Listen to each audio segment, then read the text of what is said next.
Good morning बच्चों। हम लोग इलेक्ट्रोकेमिस्ट्री कर रहे हैं और इलेक्ट्रोकेमिस्ट्री में पहुँचे हम लोग इलेक्ट्रोलाइटिक सेल, और इलेक्ट्रोलाइटिक सेल में इलेक्ट्रोलिसिस कर रहे हैं।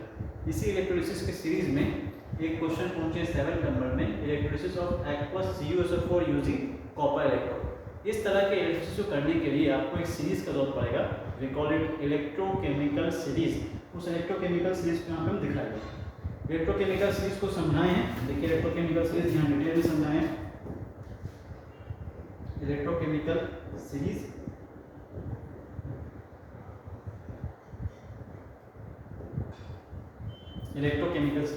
तो इसको जाकर के आप चैनल में देख सकते हो, डिटेल वीडियो इसका यहाँ पर है इलेक्ट्रोकेमिकल सीरीज के नाम से। यहाँ पर कैसे इसको यूज़ करते हैं, क्या इसका मीनिंग है, क्या इसका एप्लीकेशन है, सब समझाया वहाँ पर। इस पर यहाँ पर भी कुछ टर्म समझाएं, इससे भी क्वेश्चन होता है, फिर उसके बाद इस पर क्वेश्चन करवाए हैं, एक क्वेश्चन इलेक्ट्रोकेमिकल सीरीज पर। और फिर आगे जो इलेक्ट्रोलिसिस कर रहे हैं, लाइन बाय लाइन पूरा कर रहे हैं हम लोग। इस इलेक्ट्रोलिसिस में सब जगह इलेक्ट्रोकेमिकल सीरीज का जरूरत है, इसीलिए कोशिश करिए इलेक्ट्रोकेमिकल सीरीज को याद कर लेने का, इससे आपका कोई भी क्वेश्चन नहीं छूटेगा। तो इलेक्ट्रोकेमिकल सीरीज में एक आते हैं question, electrolysis of aqueous CuSO4 using copper electrode. देखिए ऐसे क्वेश्चन को कैसे सॉल्व किया जाता है। सबसे पहला क्या काम करना है आपको, एक कंटेनर लेना है और इस कंटेनर में जो फिल करने बोल रहा है कर दीजिए। क्या फिल करने बोल रहा है, इसमें फिल करने बोल रहा है, इसमें फिल करने आपको बोल रहा है कॉपर, और कॉपर का इलेक्ट्रोड फिल करने बोला है, सॉरी फिल करने बोला है इसमें आपको एक्वस CuSO4, और इलेक्ट्रोड किस चीज का लेने बोला है, कॉपर का। इसमें 2 कॉपर डिप कर दीजिए, इसमें 2 कॉपर डिप कर दीजिए। कॉपर का कलर जैसा होता है वैसा कलर यूज करेंगे तो दिखेगा नहीं, इसको आप दूसरा कलर ले लीजिए, इस कलर से हम कर देते हैं या इस कलर से कर देते हैं।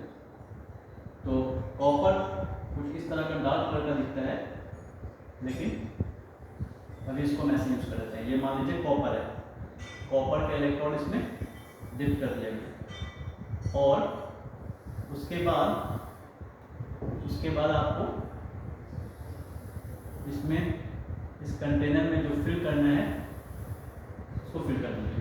कंटेनर में क्या फिल करना है बता दिया, क्या फिल करना है, एक्वस CuSO4। एक्वस CuSO4 आप पूरी तरीके से भर दीजिए। एक्वस CuSO4 का क्या मतलब होगा, एक्वस CuSO4 का मतलब है कि वाटर है और साथ में क्या है, CuSO4। पानी में क्या चीज मिक्स है, CuSO4, ये ठीक है, ये इसका मीनिंग होगा। उसके बाद क्या करना है, इलेक्ट्रोड पहचानिए, किस चीज का इलेक्ट्रोड लेने बोला है। तो ये इलेक्ट्रोड लेने बोला है आपको कॉपर का, और ये वाला इलेक्ट्रोड भी कॉपर का। दोनों इलेक्ट्रोड सेम है, दोनों डिफरेंट भी ले सकते हैं, सेम भी हो सकता है। अगर आप इस तरह कोई सेटअप करिएगा तो इसमें कोई रिएक्शन देखने को नहीं मिलेगा। अच्छा एक और चीज, यहाँ एक और चीज समझते हैं पहले। एक्वस CuSO4 का मतलब है वाटर प्लस कॉपर सल्फेट। तो वाटर से 2 पार्टिकल मिलता है, H प्लस और OH माइनस, वो टूट जाएगा। वाटर इस तरीके से टूट जाएगा, H प्लस OH माइनस, और CuSO4 से 2 पार्टिकल मिलेगा। अगर आपको नहीं समझ में आ रहा 2 पार्टिकल कैसा होगा, तो CuSO4 में Cu है, Cu का मतलब Cu2 प्लस, और एक और कौन सा पार्टिकल SO4, SO4 का मतलब SO4 2 माइनस, SO4 2 माइनस कर दीजिए। अब अगर इस तरह से आप करके छोड़ दीजिएगा तो कोई खास आपको इसमें बदलाव देखने को नहीं मिलेगा। लेकिन अगर आप इसको कनेक्ट कर दीजिएगा बैटरी से, external source of electrical energy से, तब यहाँ रिएक्शन स्टार्ट हो जाएगा, और उसी रिएक्शन को हम लोग कहते हैं वो रिएक्शन टाइप होता है रेडॉक्स, और उसी प्रोसेस को हम लोग कहते हैं इलेक्ट्रोलिसिस। तो बैटरी में 2 टर्मिनल होता है, एक पॉजिटिव एक नेगेटिव। बड़ा वाला कहलाता है पॉजिटिव, छोटा वाला नेगेटिव। पॉजिटिव के कारण इस पे आ जाएगा पॉजिटिव पोटेंशियल, और नेगेटिव के कारण आ जाएगा नेगेटिव पोटेंशियल, तो इस पर आ जाएगा नेगेटिव पोटेंशियल। इस तरीके से इलेक्ट्रोड 2 पार्ट में बढ़ गया, एक पॉजिटिव इलेक्ट्रोड एक नेगेटिव इलेक्ट्रोड। पॉजिटिव इलेक्ट्रोड को हम लोग कहते हैं एनोड। इलेक्ट्रोलाइटिक सेल में पॉजिटिव इलेक्ट्रोड का नाम होता है एनोड, और नेगेटिव इलेक्ट्रोड का नाम होता है कैथोड। और एक और बात, एनोड पर हमेशा ऑक्सीडेशन होगा और कैथोड पे हमेशा रिडक्शन होगा। तो इसमें अब रिएक्शन होगा, तो रिएक्शन कहाँ कहाँ होगा, एनोड पर होगा और कैथोड पे होगा। तो पहले आप क्या करिए, पहले आप एनोड का रिएक्शन लिख लीजिएगा, उसके बाद लिखिएगा कैथोड का। अगर एनोड रिएक्शन पहले लिखिएगा तो कभी भी क्वेश्चन गलत होने का चांस नहीं रहेगा और काफी आसानी से क्वेश्चन बन जाएगा। तो कैसे रिएक्शन होगा समझते हैं। जैसे करंट दिए, इस पे क्या आ गया, चार्ज आ गया। चार्ज आने से positive electron in negative particles को अपनी तरफ खींच लाएगा। तो negative particle migrates towards this electrode and the negative particle is anion. तो एनायन जिस इलेक्ट्रोड की तरफ जाएगा उसको क्या कहेंगे, एनोड। कैटायन जिसकी तरफ जाएगा क्या कहेंगे, कैथोड। तो एनायन यहाँ पे इसकी तरफ जा रहा है और जाके क्या करेगा, ऑक्सीडेशन करेगा। Oxidation means loss of electron. तो इलेक्ट्रॉन लॉस कौन करेगा, इन दोनों में जिसका ताकत ज्यादा है वो लॉस करेगा। तो OH माइनस है और क्या है, SO4 2 माइनस। तो OH माइनस और SO4 2 माइनस में किसके पास इलेक्ट्रॉन लॉस का ताकत ज्यादा है, ये कैसे पता चलेगा, सीरीज से। इसीलिए सीरीज बहुत इंपॉर्टेंट है। तो सीरीज में आप देखिए OH यहाँ पर है, SO4 यहाँ पर है। इसका मतलब है कि SO4 से ऊपर है OH, और जो ऊपर होता है उनके पास इलेक्ट्रॉन लॉस का ताकत बढ़ता है, और जो नीचे होता है उनके पास इलेक्ट्रॉन गेन का ताकत ज्यादा होता है। तो अगर SO4 और OH में कंपेयर करें तो OH ऊपर है, मींस OH के पास लॉस का ताकत ज्यादा है। OH लॉस करेगा, SO4 को लॉस करने नहीं देगा। लेकिन एक प्रॉब्लम है, यहाँ इलेक्ट्रोड किस चीज का है, कॉपर का।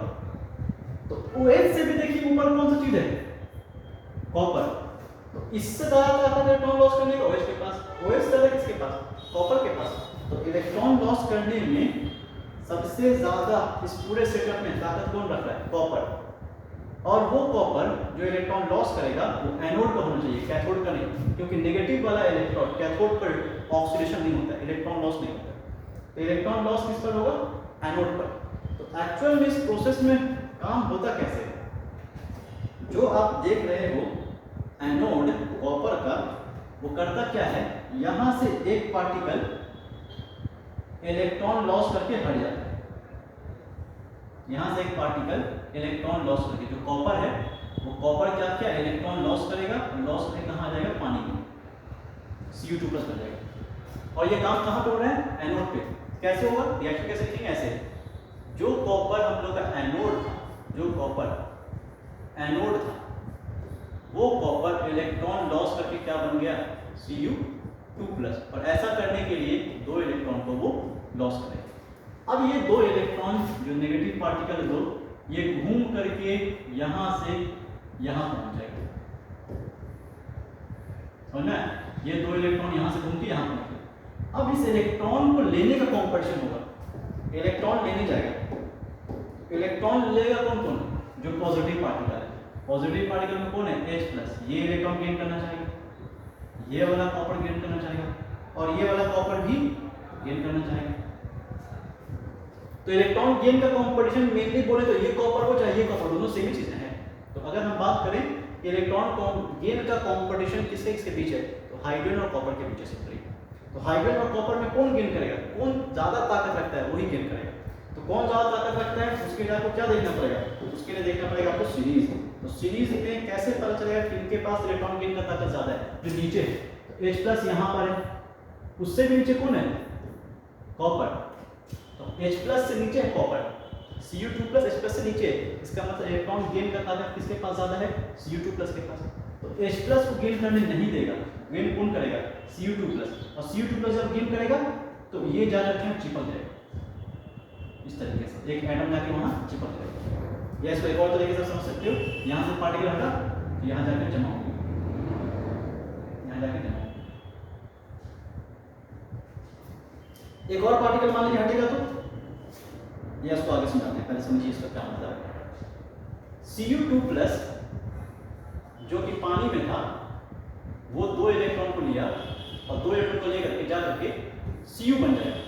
और जो ये Cu बना है वो कहां पर जाकर बना है, कैथोड पर जाके चिपक गया। इसका मतलब ये जो Cu है एक्चुअल में किस कैथोड बन गया, ये जो कॉपर है वो क्या बन गया, कैथोड का एक पार्ट हो गया।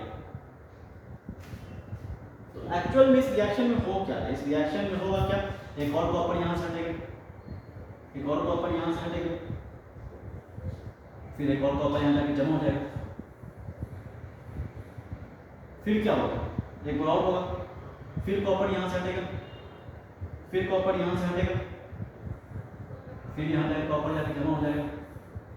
तो फाइनली आपको देखने को क्या मिलेगा, देखने को मिलेगा कि धीमे धीमे एनोड का जो साइज है, एनोड का जो साइज है वो पतला होता जाएगा, एनोड का साइज पतला होता जाएगा और कैथोड का साइज जो है वो मोटा होता जाएगा। ये धीमे धीमे खत्म हो जाएगा और ये धीमे धीमे बढ़ते जाएगा। तो फाइनल रिएक्शन अगर हम लोग को लिखना हुआ तो फाइनल रिएक्शन कैसे लिखेंगे? दोनों रिएक्शन को जोड़ देंगे। इस पूरे प्रोसेस में रिएक्शन फाइनली हुआ कैसे? तो इसको दोनों को ऐड कर दीजिए। जब ऐड करेंगे तो ऐड करने से आपको फाइनल रिएक्शन कैसा मिलेगा? फाइनल रिएक्शन आपको कुछ इस तरह से मिलेगा, जहां पर दोनों रिएक्शन को ऐड करेंगे तो LHS का इलेक्ट्रॉन RHS का इलेक्ट्रॉन कैंसिल हो जाएगा, तो बचेगा ये कॉपर जो एनोड है प्लस Cu2 प्लस बचेगा, और इधर क्या आएगा? इधर आएगा Cu2 प्लस और क्या आएगा? कॉपर जो कि क्या है? कैथोड वाला कॉपर है। तो दोनों कॉपर में फर्क है। अच्छा, Cu2 प्लस ये दोनों कैंसिल हो जाएगा। तो जब ये दोनों कैंसिल होगा, तो फाइनली मेरा क्या बचने वाला है? फाइनल अगर हमको रिएक्शन लिखना है, फाइनल रिएक्शन में क्या लिखेंगे? फाइनल रिएक्शन हम लिख सकते हैं जो कॉपर एक्चुअल में हम लोगों का, इसको हम मेन कलर से लिख रहे हैं ताकि आपको समझ में आए कि हुआ क्या। जो कॉपर हम लोगों का एनोड था, कॉपर ही रहा, लेकिन वो कॉपर ही रहा, लेकिन पहले एनोड था, लेकिन अब क्या बन चुका है? अब वो बन चुका है cathode. So this is the final reaction of electrolysis of aqueous copper sulphate using copper electron. इस रिएक्शन में ये अगर आपसे पूछ रहा है कि इस रिएक्शन में एनोड प्रोडक्ट कौन है? एनोड प्रोडक्ट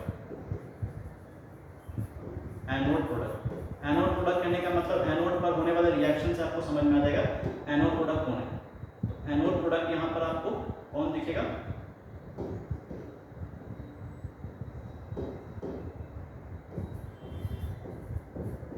एनोड का रिएक्शन देखिए, एनोड का रिएक्शन देखिए, ये एनोड का रिएक्शन, इसमें ये कहलाएगा रिएक्टेंट और ये क्या कहलाएगा? प्रोडक्ट।